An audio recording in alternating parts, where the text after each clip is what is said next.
Nous sommes le 11 mars 2022, vous êtes sur Akhbar al-Bled, bienvenue sur votre chaîne préférée. Sécurité des aéroports, la honte de l'Algérie parvenue jusqu'à Paris. Avant d'écouter les détails, n'oubliez pas de vous abonner à votre chaîne préférée Akhbar al-Bled et surtout n'oubliez pas de cliquer sur la cloche pour être sûr de recevoir un bip qui vous informe à chaque fois qu'il y a du nouveau sur la chaîne. Bonjour. Le plus jeune Harrag, le plus intelligent peut-être des Harragas, sur le vol d'Air Algérie Constantine-Paris, un mineur âgé de 16 ans s'est caché dans la soute à bagages pour fuir l'Algérie. Les images sont choquantes et bouleversantes. Ayman, un jeune mineur algérien âgé d'à peine 16 ans, a pu déjouer tous les contrôles à l'aéroport de Constantine mercredi 9 mars pour accéder au tarmac et se cacher ensuite dans la soute à bagages d'un avion d'Air Algérie qui assurait la liaison Constantine-Paris.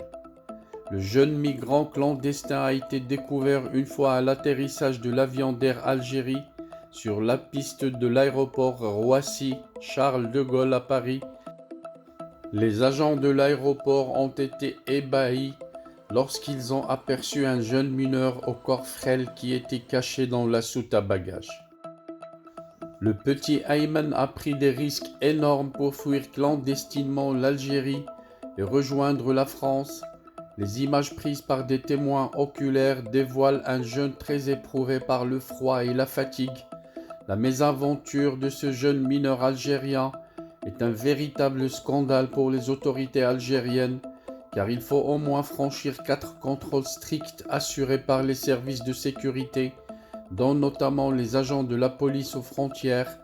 Les aéroports algériens sont considérés parmi les plus surveillés et mieux quadrillés au monde. Les passagers sont soumis à des fouilles minutieuses, des scanners, des contrôles individualisés très longs, qui provoquent d'ailleurs régulièrement des retards pour les vols liant l'Algérie aux pays étrangers.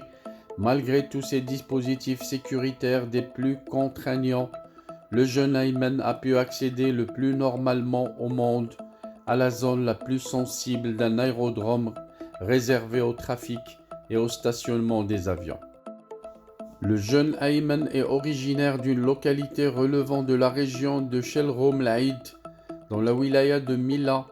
Au regard de son âge, Ayman sera très certainement pris en charge par les autorités françaises et son expulsion du territoire français serait compromise et irréalisable. En Algérie, c'est une première. C'est la première fois qu'un Harrag réussit à fuir l'Algérie à travers un avion. C'est la première fois qu'un passager a pu se dissimuler clandestinement dans un avion, quittant l'Algérie pour rejoindre l'Europe. Il s'agit d'une défaillance sécuritaire énorme qui soulève d'inquiétantes interrogations sur la fiabilité des services de sécurité en Algérie et si par malheur un terroriste dangereux a pu accéder de la même manière à un avion d'Air Algérie en partance vers l'Europe pour exécuter un attentat criminel, une véritable catastrophe aurait pu se produire en raison d'une grave négligence qui demeure inexpliquée. Ce grave incident doit certainement avoir causé une grande colère au palais d'Al-Mouradia.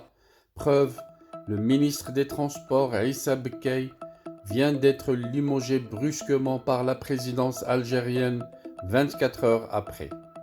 En effet, le ministre des Transports, Issa Bekkay, a été limogé ce jeudi matin 10 mars par la présidence de la République dans des conditions brusques et troublantes. Le palais présidentiel d'Al-Mouradia a publié un communiqué inattendu dans lequel il est annoncé le limogeage et le remplacement d'Issa Bekkay qui est accusé d'avoir commis une faute grave. La présidence algérienne n'a donné aucun détail précis sur cette faute grave dont serait responsable Issa Bekkay. Il est à signaler que ce dernier avait accompli de nombreuses activités ces dernières semaines. Le 1er mars dernier, Issa Bekkay avait reçu l'ambassadeur du Liban à Alger, Mohamed Hassan, avec lequel il a évoqué la relance de l'accord sur le transport aérien entre les deux pays. Coïncidence ou simple hasard?